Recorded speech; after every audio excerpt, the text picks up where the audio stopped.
అయోధ్య నుంచి ఆహ్వానం వచ్చిందా మీకు? అదేనండి, రామచంద్రుని అయోధ్య అక్షతలు అందుకున్నారా? వీటిని ఏం చెయ్యాలి అనేగా మీ సందేహం. ప్రతి ఒక్కరం అయోధ్య వెళ్లలేం గనక అయోధ్య రామయ్య సూచించిన మార్గమేంటంటే తన అక్షతల ఆశీర్వాదంగా, ఆహ్వానంగా భరతఖండంలో తన నామాన్ని జపించే ప్రతి ఇంటికి చేర్చమని. కశ్మీర్ టు కన్యాకుమారి వరకు ప్రతి ఇంటికి అక్షతలు రాబోతున్నాయి. ఈ అక్షతలు మన పూజా మందిరంలో జనవరి 22 సాయంత్రం అంటే రామ విగ్రహ ప్రతిష్టాపన వరకు ఉంచి పూజించుకోవాలి. ప్రతిరోజు ఇంట్లో దీపారాధన చేసుకుని శ్రీరామ జయరామ జయ జయ రామ అనేటువంటి తారక మంత్రాన్ని రోజుకి 108 సార్లు పఠించాలి. జనవరి 22న విగ్రహ ప్రతిష్టాపన అనంతరం ఇంట్లో అంతా తలపై చల్లుకొని ఇంకా మిగిలితే రామ ప్రసాదంగా భద్రపరుచుకోవచ్చు. అక్షతలు రానివారు చింతించకండి. కొన్ని సాంకేతిక ఇబ్బందుల వల్ల ప్రభుత్వ సేవకుల నుంచి మాత్రమే మన వరకు రాకపోయుండొచ్చు. కానీ రామ ప్రియ సేవకుడు హనుమాన్ ద్వారా తన ప్రియ భక్తులెవరో రామయ్యకు తెలియదంటారా? అక్షతలు రావడం కాదు ముఖ్యం, రామయ్య తండ్రి రాజ్యస్థాపన కోసం ఎదురుచూస్తూ స్వాగత సుమాంజలికి సిద్ధం కావడం మన కర్తవ్యం.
अरे बोल बजरंग बली की जय, अरे बोल बजरंग बली की जय। राजा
दशरथ अजर बिहारी राम सिया राम जय जय राम राम सिया राम जय जय राम सिया राम जय जय राम।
ईशान सर्वविघ्नानाम् ईश्वर सर्वभूतानां ब्रह्माधिपतिर् ब्रह्मणोऽधिपतिर् ब्रह्मा शिवो अस्तु सदा शिवा।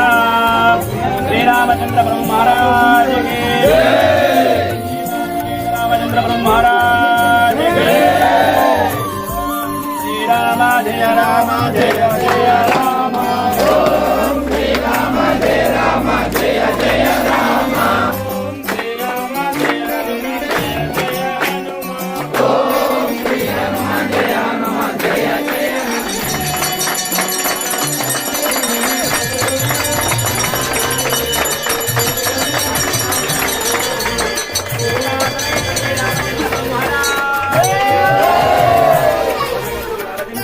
नमः पार्वती पतये हर हर महादेव हर।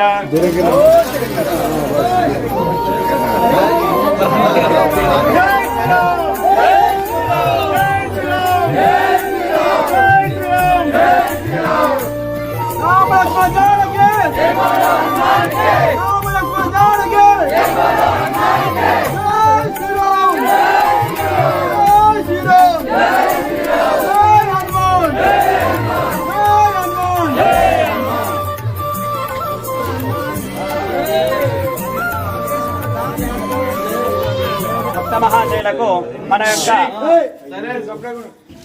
తర్లాపాడు గ్రామంలో ఆ యొక్క అయోధ్య నగరం నుండి ఆ యొక్క రామాక్షతలు మన యొక్క గ్రామానికి వచ్చినాయి. అయోధ్య నగరంలో 22 నాడు ప్రాణప్రతిష్ఠ ఆ యొక్క రాముడి స్వామివారి యొక్క ప్రతిష్ఠా కార్యక్రమం జరుగుతుంది. కావున ఈ యొక్క భారతదేశంలో ప్రతి గ్రామంలో ఆ యొక్క అక్షతలు రావడం జరిగింది.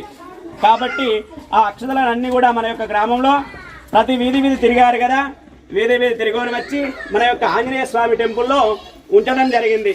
ఆ అక్షతలు ఏం చేస్తారంటే రేపు ఉదయము ఇంటింటికి ఇవ్వడం జరుగుతుంది. రేపు అక్షతలు, ఆ అక్షతలు రేపు వస్తాయి కాబట్టి ప్రతి ఒక్కరూ రేపు ఉదయాన్నే లేచి స్నాన సంధ్యానుష్ఠాంగాలు నెరవేర్చుకొని ఆ యొక్క అలుగుతలు, ఆ యొక్క ముగ్గులు పెట్టుకొని పచ్చగా తోరణాలు, మామిడి తోరణాలు కట్టుకోవాలి ఇంటికి, అక్షతలు వస్తున్నాయి కాబట్టి.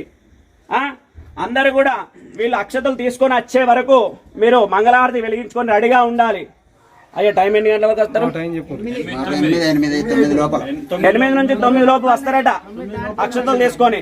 ప్రతి ఒక్క మహిళ తలస్నానం చేసి అలుకూతలు పెట్టుకొని, ముగ్గులు పెట్టుకొని, పచ్చల తోరణాలు పెట్టుకొని మంగళారతులు వెలిగించుకొని రెడీగా ఉండాలి. ఆ అక్షతలు ఏం చేస్తారంటే ఆ అక్షతలు మన యొక్క దేవాలయం ఉంటది కదా, పూజా మందిరము, దేవుళ్ళ ఫోటోలు పెట్టుకుంటారు కదా, ఆ ఫోటోలల్లో ఒక దగ్గర ప్లేట్లో అయినా ఒక ఇస్తార్లో అయినా దేంట్లో అయినా ఇటు యొక్క దేవాలయంలో గుడిలో పెట్టుకొని రోజు మాదిరిగా ఈరోజు ఎన్నో డేటు?